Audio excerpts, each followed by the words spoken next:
모르신 분들은 좀 신청하시면 카톡에 다시 보내줄 수 있으면 믿습니다. 그 예배의 중요한 요소를 한번 말씀드렸습니다. 하나님 말씀이 있어야 된다. 워드. 그 다음에 하나님 예배를 통해서 하나님의 사인, 그런 하나님의 표적과 하나님의 그 성령의 역사들이 나타나야 된다. 그 성령이 나타나는 교회. 또한 찬양이 살아있는 시와 찬미로 신령한 예배를 드리라. 이렇게 말씀하십니다. 근데 이 찬양을 여러분 가만히 우리 교회가 이렇게 찬양하면서 저는 참 많이 은혜를 받는데, 이 찬양은 부르는 게 아니에요. 깊은 곳에서 터져 나오는 게 찬양이에요. 이건 제가 책을 보고 얘기하는 것이 아니라 제가 체험적인 고백이에요. 진짜 찬양은요, 깊은 곳에 뭔가 확 올라오는 거예요. 그걸 토해내는 하나님 앞에서 고백되어지는 거예요. 그게 능력이에요. 그냥 입으로 뻥긋뻥긋하고 하는 찬양이 아닙니다. 그래서 온 마음을 다해서 어린아이처럼 찬양할 때 하나님께서 분명히 예배 회복 중에 이 마지막 때 찬양의 기름 부으심이 있습니다. 그래서 예배가 체험되어지는 예배가 되어야 됩니다. 전에 읽었던 말씀들이 예배를 통해서 체험되어지는 거예요. 기도가 체험되어지고 찬양이 체험되어지고, 그래서 예배는 정말 하나님 만나는 그 체험적인 만남이 필요한 것이 예배입니다. 그래서 우리 속에 정말 이 소망의 이 예배 회복이 일어나기를 주의 이름으로 축복합니다. 오늘 말씀이 무엇보다 사랑으로 사십시오라는 말씀을 제목으로 삼았습니다. 어떤 분은 그럴지 모르겠습니다. 사랑의 설교를 또 들을 필요가 있습니까? 그런데 왜 사랑에 대해 설교를 해야 할까요? 그것은 대답은 하나입니다. 우리가 여전히 사랑하지 못하기 때문입니다. 예, 다들 사랑해야 줄 알면서도 실천하지 못할까요? 우리가 정말 예수를 믿었느냐 하는 문제가 드러나는 것입니다. 예수는 누가 예수님의 제자인가?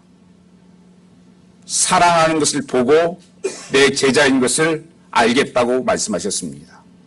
요한복음 13장 35절 말씀을 보면 너희가 사랑하면 love one another, 이로써 모든 사람이 너희 제자인 줄을 알리라, 이렇게 말씀하셨습니다. 사랑하는 것을 보고 저 사람 예수 믿는 사람이야, 주님을 따르는 제자라는 것을 알 수 있다고 말씀하고 있습니다. 다른 표징이 아니에요. 정말 여러분 예수 믿는 사람입니까? 그렇다면 사랑이 실천되어야 한다고 하는 것입니다. 성경 그리스도인은 다 하나님의 가족이라고 말씀했습니다. 우리는 지난 시간에 예수님은 우리 안에서 한 가족이다, 한 형제다, 한 자매다, 예수 그리스도를 머리를 중심으로 하나라고 하는 것입니다. 원 바디. 우리가 이 사실을 명심하면 교회는 천국같이 됩니다. 여러분, 가족 중에 누가 잘못하였으면 소문을 내겠습니까? 공개적으로 말하거나 다른 사람의 흉을 보겠습니까? 아무 말 없이 도와주려고 할 것입니다.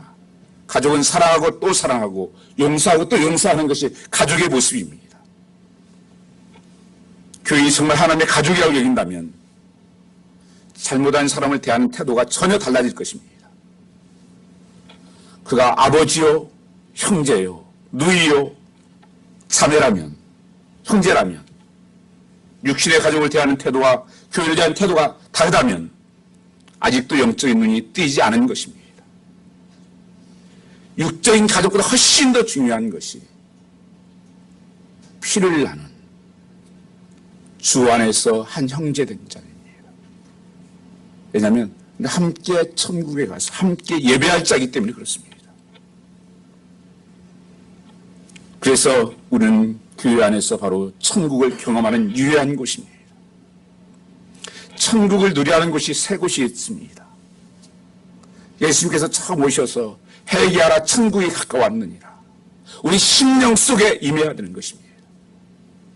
내가 예수 믿는 삶은 내 안에 천국이 많은 거예요. 그리고 하나님이 세우신 가정에 천국이 이루어지고 교회에 천국이 이루어지는 것입니다. 이것이 축복된 삶입니다. 오늘 10절 말씀에 보면 바울 사도는 사랑은 율법의 완성이라고 말씀하고 있습니다. 성도는 사랑으로 살면 된다는 것입니다. 그것만이 우리 하여금 건강한 인생을 살게 하고 건강한 가정을 세우고 건강한 교회를 세울 수가 있습니다. 사랑에 세워져야 된다고 말씀하고 있는 것입니다. 사랑이 없는 교회, 사랑이 없는 가정, 사랑이 없는 삶은 그건 잘못된 길이라고 하는 것입니다. 성경에서는 이것을 그렇게 강조를 하고 있는 이유이기도 한 것입니다. 사도 바울은 먼저 사랑의 빛을 기억하고 살라고 말씀하고 있습니다. 오늘 8절 말씀해 보시면 피차 사랑의 빛 외에는 아무에게든지 아무 빛도 지지 말라. 사랑하는 자는 율법을 다 이루었느니라. 남을 사랑하는 자는 율법을 다 이루었느니라. 여기에 성경에 굉장히 중요한 단어가 남이라는 단어가 하나 나와요. 우리는 전부 나 사랑이에요. 마지막 때의 특징이 뭡니까? 디모데후서 3장 1절 말씀부터 5절 사이에 보면 말세의 특징, 고난 통해 때가 이를 텐데 그때 보면 자기 사랑, 셀피, 그 다음 돈을 사랑, 쾌락 사랑, 교만하고 거역하고 부모를 불순종하고 세상을 하나님보다 더 사랑하고 경건의 모양은 없고 능력이 없는 세대다. 모양만 있는 이런 시대. 거기에 뭐라고 말씀합니까? 자기만 사랑하는 시대라는 거예요. 성경에서는 참 사랑은 남을 위한 사랑입니다. 여러분, 정말 나를 사랑하는 사람은 형제를 사랑하고 자매를 사랑하고 한 가족을 사랑하는 것입니다. 그게 참 사랑이라고 성경은 말씀하고 있습니다. 오늘 빚진 자의 모습으로 살라. 사랑의 빛. 아무 빛도 지지 말라고 하는 말씀 속에는 사랑의 빛은 지고 살 수 있다는 것을 말씀하고 있습니다. 사도 도마서 1장 14절 말씀에는 내가 헬라인이나 야만인이나 지혜 있는 자나 어리석은 자에게 다 내가 빚진 자로라 이렇게 고백을 했습니다. 다른 빚은 없지만 나는 빚진 자로 늘 살았다. 내가 예수 믿게 된 것은 그 사랑의 빚진 자들로 말미암아서 내가 예수 믿게 되고 내 삶을 여기까지 왔다. 이렇게 고백하는 것입니다. 그래서 사도 바울의 늘 고백은 내가 다 된 것은 하나님의 은혜다. 은혜가 가장 비싼 바는 사랑이에요. 하나님의 사랑이다. 그래서 나는 하나님의 사랑에 빚졌고 많은 사람들의 이웃에 빚진 자로서 늘 삶을 살고 있다. 그게 삶의 자세였어요. 내가 오늘 살아가는 삶에 빚진 자의 모습으로 살아야 된다고 하는 것을 말씀하고 있습니다. 우리가 복음을 받아들이고 예수를 믿는 순간 바로 빚지고 산 인생을 깨닫게 됩니다. 내가 예수 믿을 때까지 그 복음을 위해 수고하고 희생의 땀을 흘렸던 사람들, 교회를 세워 복음을 전하고 그 말씀을 가르치고 헌신했던 사람들, 선교사님들. 여러분, 한국도 우연히 예수 믿게 된 게 아닙니다. 여기 브룬스윅에 신학교를 나온 언더우드 변호사였습니다.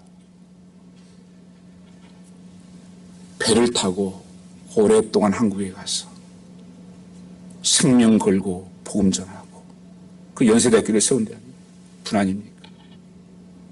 그래서 복음이 우리나라에도 증거됐고, 또 그 후에 많은 선생님들, 목사님들, 선생님들 통해서, 부모님을 통해서 내가 예수 믿게 됐다는 거예요. 그 살아서 바울은 나는 늘 빚진 자로서 이 삶을 감당한다. 그래서 나도 그 복음을 전한다.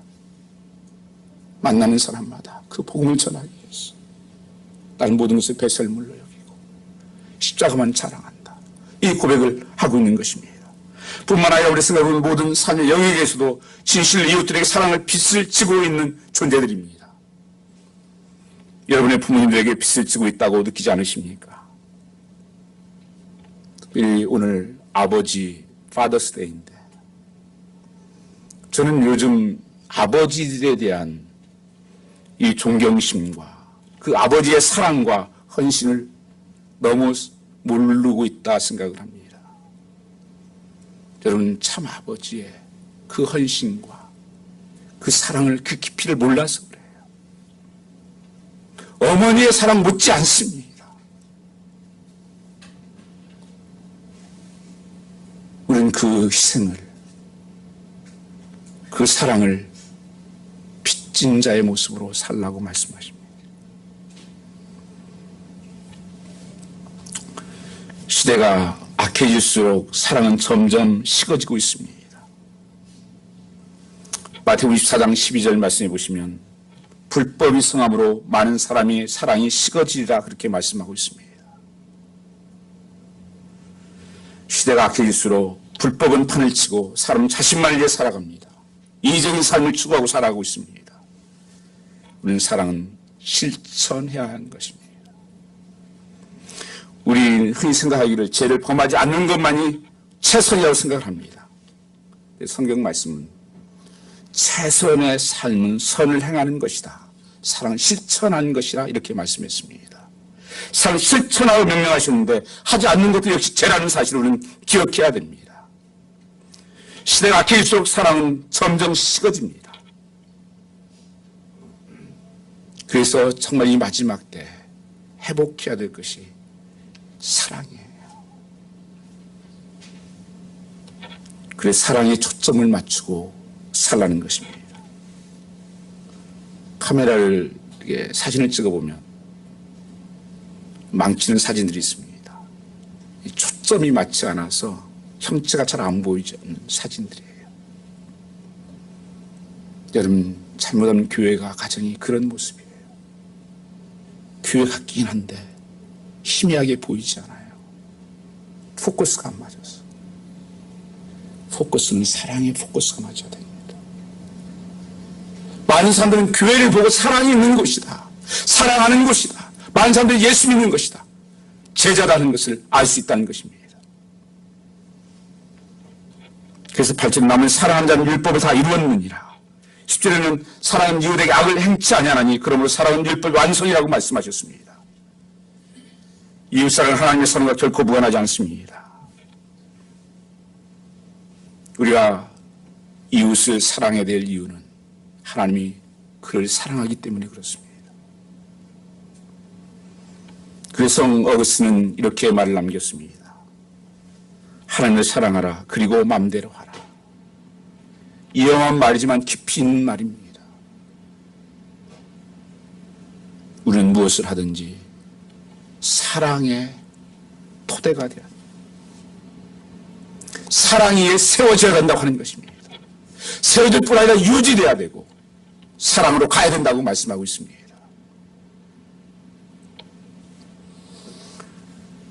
우리가 그리스도를 사랑하며 살아간다는 것은 도대체 어떻게 산다는 것을 의미하는 것일까?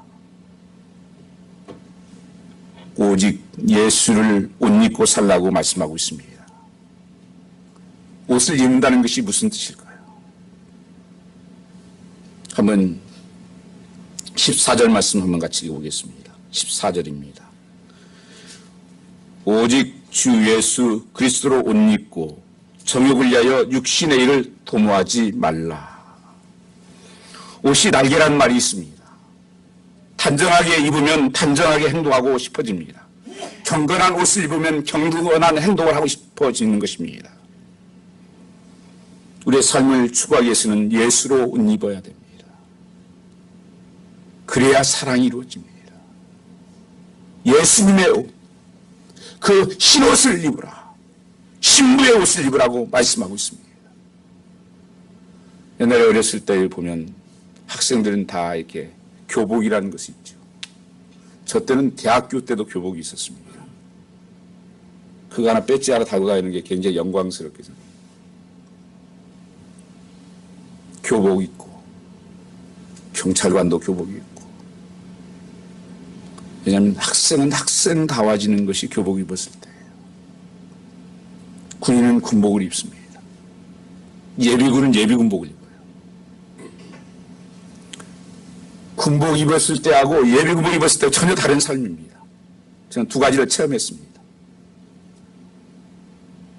이 예비군복 입으면요, 개구리복이라고 그러는데 그 말도 할 수 없습니다.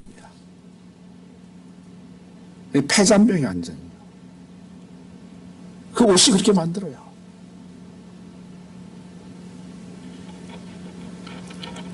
제 삼성연대에서 저는 이제 그 예비군 훈련을 받았어요. 그 삼성연대입니다. 옷도 제일 고급으로 제일 모직에서 나오는 옷을 줘요. 음식도 스페셜로 나오고. 거기에 높은 사람도 있고 낮은 사람도 같이 예비군 다 훈련받아요.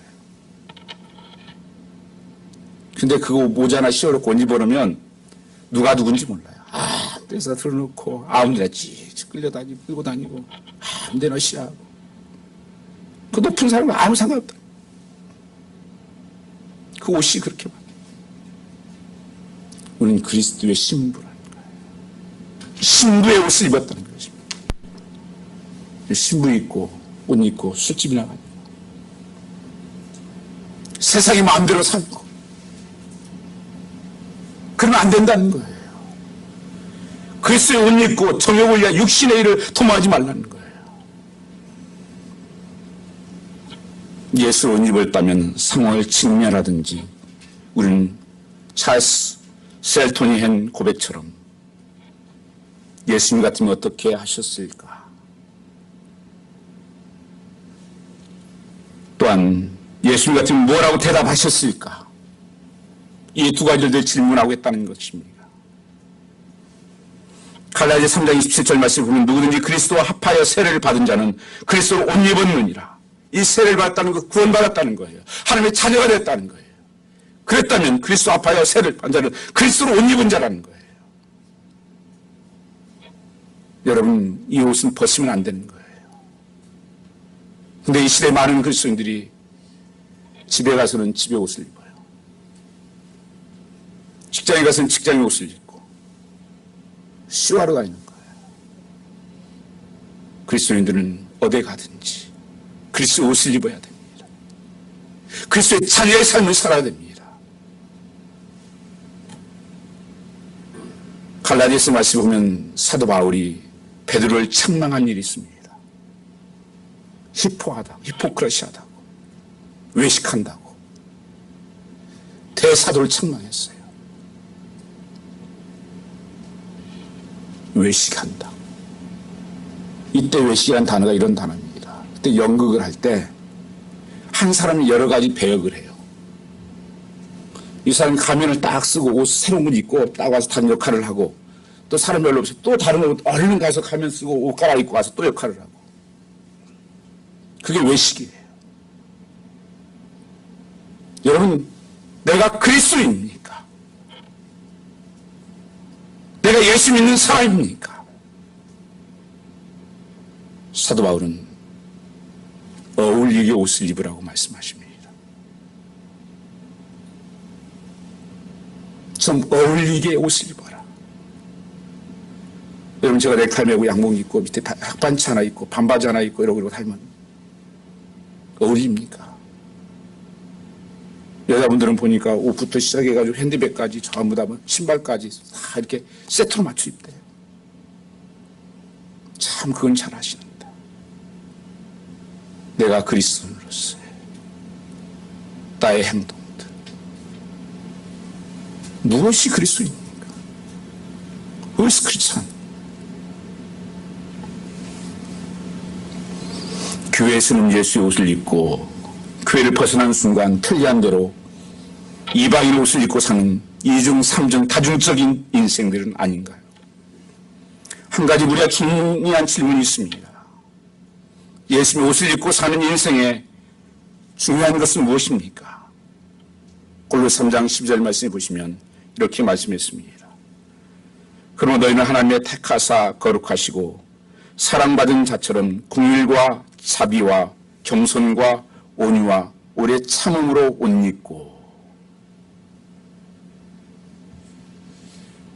거룩하고 사랑하신 자처럼 긍휼과 자비와 겸손으로 뭐라고? 오래 참음으로 뭐라고요? 옷 입고. 이것을 옷 입고. 이게 성령 충만이에요. 성령의 9가지 열매입니다. 성령의 충만을 옷 입고. 14절 말씀 같이 한번 읽어보겠습니다. 이 모든 것 위에 사랑을 더하라. 이는 온전하게 매는 띠니라. 그것을 옷 입고 사랑으로 띠를 묶는, 사랑으로 덮으라는 거예요. 그래서 사랑 가운데서 그것을 행하는 것이 예수 그리스도 옷 입는 것입니다. 그래서 무엇을 하든지 내가 하나님을 사랑한다면 내 삶이 달라집니다. 오늘 본 말씀 보시면 9절에 나오는 것이 십계명에 대한 말씀이에요. 율법에 대한 말씀이 나옵니다. 거기에 간음하지 말라, 살인하지 말라, 도적질하지 말라, 탐내지 말라, 이런 모든 것이 뭐라고 말씀하고 있습니까? 내 이웃을 내 자신과 같이 사랑하신 그 말씀 가운데 다 들었느니라. 그 사랑하면 모든 것을 다 이루고 그것을 지킬 수 있다고 말씀하는 것입니다. 대개 사람들은 난 못 지킨다고. 맞습니다. 사랑하면 지킨다는 거예요. 여러분, 사랑하는 아내가 있는데 간음하고 다녀요? 내가 사랑하는데 살인을 합니까? 도적질합니까? 훔칩니까? 가짜예요, 가짜. 정말 내가 사랑하면 그렇게 할 수가 없는 거예요.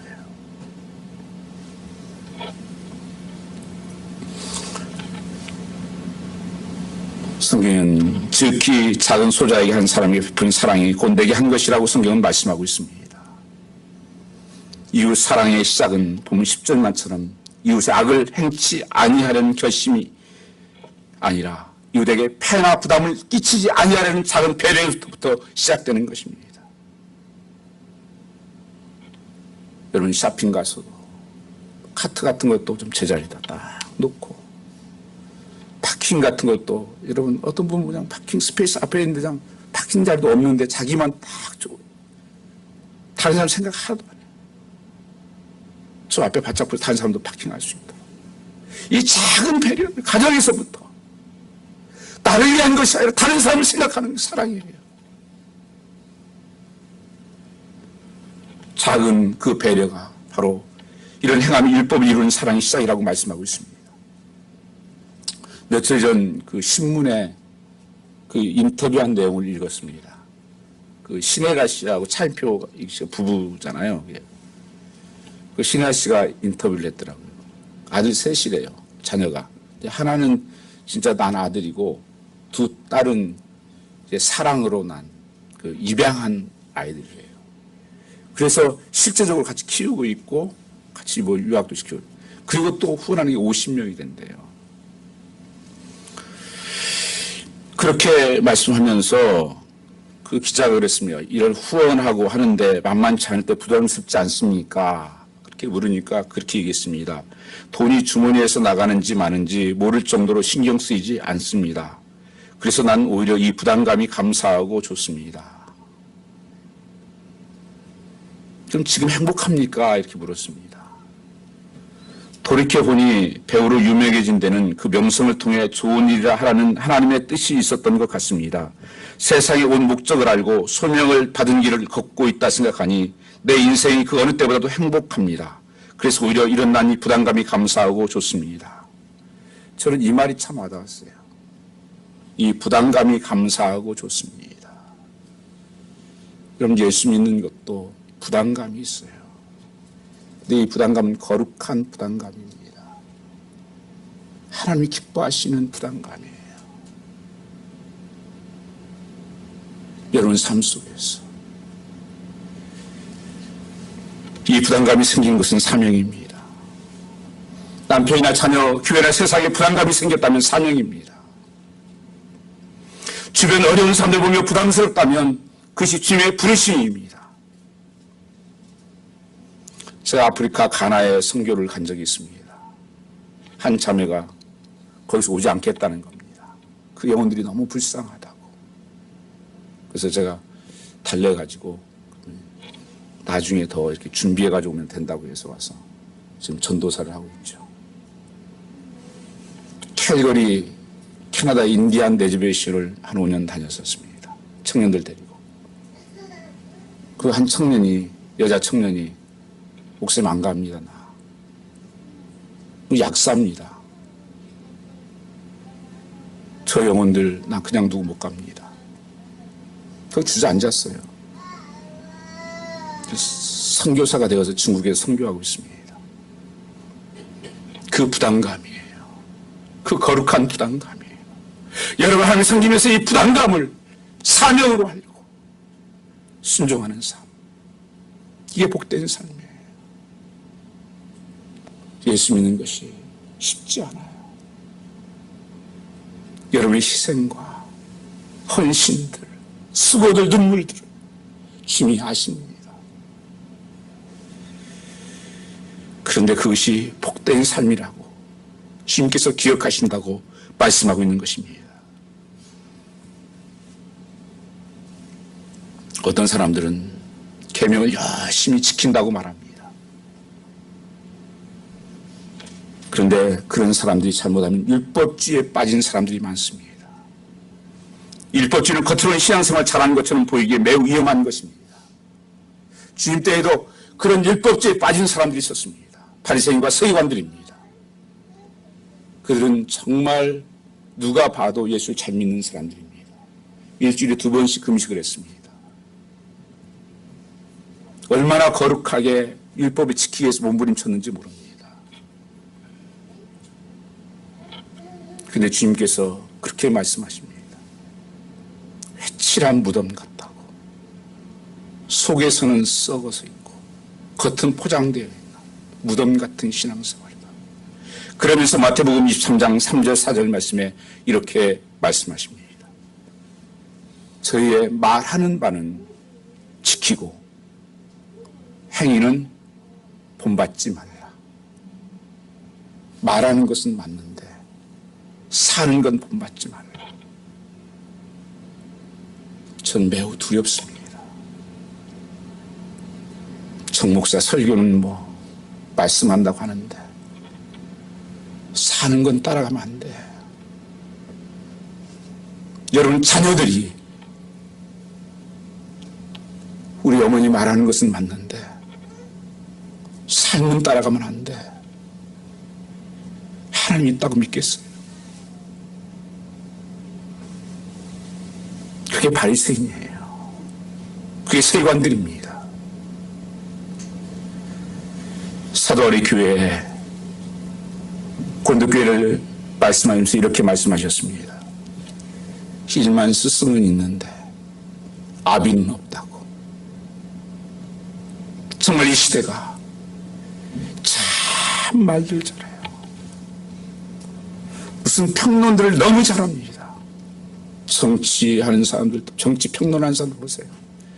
축구 해설하는 사람들, 야구 해설하는 사람들, 신앙생활도 해설하는데 살아요. 하라고 하면 하지도 못하면서 해설만 하고 있어요. 그 바리새인이에요. 하나님이 가장 싫어했던. 오늘 우리는 내 자신을 한번 잘 살펴봐야 됩니다. 그것은 사람들에 대해서 쉽게 비판을 해요. 여러분이 정말 압니까? 그 연예인들 악플 많이 단다고 그러잖아요. 그것 때문에 자살한 사람도 있잖아요. 악플 보고. 그 스트레스 받고 정신 막 하고. 그 악플 다는 사람들이 뭡니까? 그거 다 알고 하는 겁니까? 그냥 자기 생각대로. 그 상처받는 것은 어떻게 생각하고. 여러분, 이 시대 성도들도 마찬가지. 쉽게 그냥 얘기해요. 갈라디아서 6장 1절 말씀을 보면 혹시 범죄한 일이 드러나거든 신령한 너희는 온유한 마음으로 가서 그를 바로잡고 너도 그 자리에 있을 때 어떻게 할까 생각해보라. 그렇게 말씀하십니다. 범죄한 일이 확실하게 드러나도 그렇게 하라는 거예요. 드러나지도 않는 일을 갖다가 그냥 쉽게 얘기하고 판단해서 상처받는 사람이 얼마나 많은 줄 아십니까? 교회를 떠난 사람도 얼마나 많은 줄 아십니까? 말 한마디가 이 율법주의자들이 특정 하나님 계명을 열시키면 사람들에게 상처를 주는 것입니다. 로마 13장 10절 말씀 보시면 사랑은 이웃에게 이를 악을 행치 아니하나니 그는 사랑은 율법의 완성입니다. 사랑은 이웃에게 악을 행치 않는 것입니다. 사랑에 빠진 율법주의 신앙은 사랑하는 어린 영혼들에게 상처를 주는 것입니다. 사랑은 윤삼석 시인이 쓴 그냥이라는 시가 있습니다. 짧은 시인데 감동이 있었습니다. 엄만 내가 애 좋아? 그냥. 너 내 엄마가 좋아? 그냥. 사랑이 저는 그냥 되어야 진짜 사랑입니다. 사랑이 가장 힘든데 어떻게 그냥 되어질 수 있느냐고요. 우리의 힘으로는 결코 안 됩니다. 그냥 나는 죽고 예수가 살면 저절로 사랑하게 됩니다. 그 사랑이 한다는 것은 내가 죽지 않아서 그래요. 사도 바울은 나는 매일 죽는다 그런 고백을 합니다. 그것은 나는 매일 내 뺨을 때려친다는 거예요. 갈라디아서 2장 2절 말씀에 내가 그리스도와 함께 십자가에 못 박혔나니 그런지 이제 내가 산 것 아니라 예수가 내 마음에 산다. 나는 예수 사랑하는 마음으로 산다. 주님이 나를 어떻게 사랑했습니까? 내가 죄인 되었을 때, 지옥 갈 수밖에 없을 때 십자가에서 피를 뚝뚝 떨어뜨리며 나를 사랑했습니다. 그 사랑으로 나는 산다. 이 사랑하기에도 바쁜데 왜 남의 일에 그렇게 간섭이 많습니까? 정말 내 자신의 들보가 보이지 않습니까? 참 사랑은 성경에 감싸주는 것이다. 사랑은 덮어주는 것이다. 이렇게 말씀하십니다. 성경 말씀에 노아의 세 아들이 있었습니다. 하루는 노아가 포도주를 너무 많이 취해가지고는 옷을 다 벗고 드러누워있습니다. 수치지요. 그 아들들이 함이 그 아들이 보았습니다. 보고 나서 소문을 냅니다. 우리 아버지 취해가지고 저 벌거벗고 누워있어. 그 말 듣고 두 아들 셈과 야벳이 뒤로 가서 보지 않고 가서 입을 덮어주고 나옵니다. 하나님께 나중에 함을 저주하십니다. 여러분, 함이 틀린 얘기를 한 게 아니에요.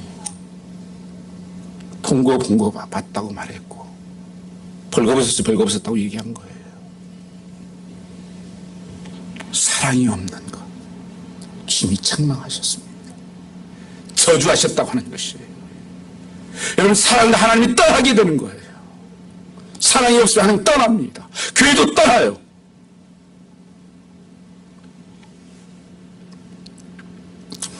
남편이 실지구에서 6개월 동안 말 안 하는 것을 안타깝게 지켜본 아내가 편지를 하나 썼습니다. 그녀 편지에 당신이 자랑스러운 이유를 써내려갔는데 무려 51가지를 썼습니다. 그것을 읽는 남편이 눈물을 흘리면서 처음 웃었습니다. 아내의 사랑도 낭한 남편을 웃게 만들 수 있다면 우리를 위해 십자가 지신 예수님은 우리를 변화시킬 수 없겠습니까? 주 예수님을 바라보시기 바랍니다. 이스라엘 백성들 홍해를 어떻게 건넜습니까? 오병이어가 어떻게 나타났습니까? 여리고성이 어떻게 무너졌습니까? 하나님이 하셨습니다. 모든 걸 하나님이 하셨습니다. 하나님 능치 못함이 없습니다. 말씀하시면 하나님 이루어지십니다. 우리 힘으로 불가능합니다. 사랑은 노력하는 것이 아니라 사랑은 되어지는 것입니다. 이것이 진짜 예수 믿는 것이고 진짜 복음을 만난 주님의 자녀의 모습이라는 것입니다. 여러분, 야구 선수가 야구 못하는 거 봤습니까? 농구 선수가 농구 못하는 거 봤습니까? 수영 선수가 수영 못하는 거 보셨습니까? 저는 한 번도 본 적이 없습니다. 마찬가지입니다. 사랑 못하는 그리스도인이 말이 되는가 하는 것입니다. 그게 조화가 이루어집니까? 사랑하지 못하는 그리스도인, 이 변화가 없는 그리스도인, 그리스도 안에 있으면 새로운 피조물이라 이전 것은 지나갔으니 보라 새 것이 되었도다. 내가 사랑의 사람이 되는 것, 이것이 그리스도인의 모습이에요. 우리는 사랑으로 소문난 가정을 세울 수 있기를 축복합니다. 사랑으로 소문난 소망의 교회를 세워야 합니다. 교인들이 친하게 지내면 얼마나 좋은지 모릅니다. 그런데 친해져도 이렇게 좋은데 사랑하게 되면 얼마나 좋겠습니까? 그야말로 천국입니다. 여러분, 부모님들은 자녀들이 부모에게 뭐 갖다 바치고 뭐 해주고 하는 것도 좋겠지만 더 좋아하는 건 뭔지 아세요? 자녀들이 서로 사랑하면서 형제들이 서로 우애하면서 살아갈 때 가장 행복한 걸 느끼는 거예요. 물어보세요. 그게 아버지의 마음이에요. 서로 사랑하면서 서로 섬기면서 서로 도와가면서 이 삶을 주님께서는 말씀하고 있는 것입니다. 이 교회를 세우기를 원하고 이런 가정을 세우기로 이런 삶이 되기를 축복한다는 것입니다.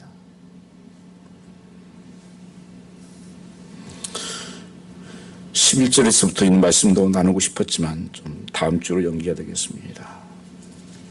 깰 때가 된 시기입니다. 주님 오실 때가 가까웠다. 정말 이제는 요한계시록 1장 2절에 이렇게 말씀하십니다. 주님 때가 가까웠는데 여호와의 말씀 읽고 듣고 지키는 자가 복이 있나니 때가 가까움이니라. 때가 가까울 때 그게 뭐예요? 이제는 읽고 듣는 것으로 아니라 살라고 말씀하고 있는 거예요. 그리고 하나님께서 이런 모든 것들은 여러분 이 시대의 사인이에요. 여러분들 삶 속에서도 우리는 그 사랑을 잊어버리고 살아요. 경고를 잊어버리고 살아요. 내 삶에 여러분이 무슨 환난이 어려움들이 오고 그러면 그게 쌓인 줄 알아야 돼요. 하나님이 지금 뭘 내게 말씀하시는구나. 빨리 알아차리고 바꿔야 됩니다. 그냥 계속하다 보면 브레이크 없는 자동차가 가는 것 똑같아요. 오늘 여러분 하나님 말씀하실 때 이 말씀에 반응하는 여러분 되시기 바랍니다. 이 축복 있기를 주님으로 축복합니다. 기도드리겠습니다. 아버지 하나님, 오늘 또 살아계셔서 역사하시는 여호와 아버지 하나님, 우리에게 이 하나님의 사랑을 부어주시옵소서. 사랑만 하고 살 수 있게 하여 주시옵소서. 무엇을 하든지 사랑으로 할 수 있게 하여 주시옵소서. 서로 사랑하며 서로 용서하며 하나님 주신 사명을 감당하기에 부족함이 없도록 축복하옵소서. 시간 성령의 기름 부으심이 임하게 하여 주시고 모든 연약한 성도를 만져주시옵소서. 주의 보혈의 피로 씻겨주시사 모든 막힌 것들이 열릴지어다. 모든 연약함이 떠나갈지어다. 주의 성령의 권능이 임하게 하옵소서. 주께 감사하며 예수님 받들어 기도 올렸사옵나이다. 아멘. 우리 찬양 같이 하나 부르겠습니다.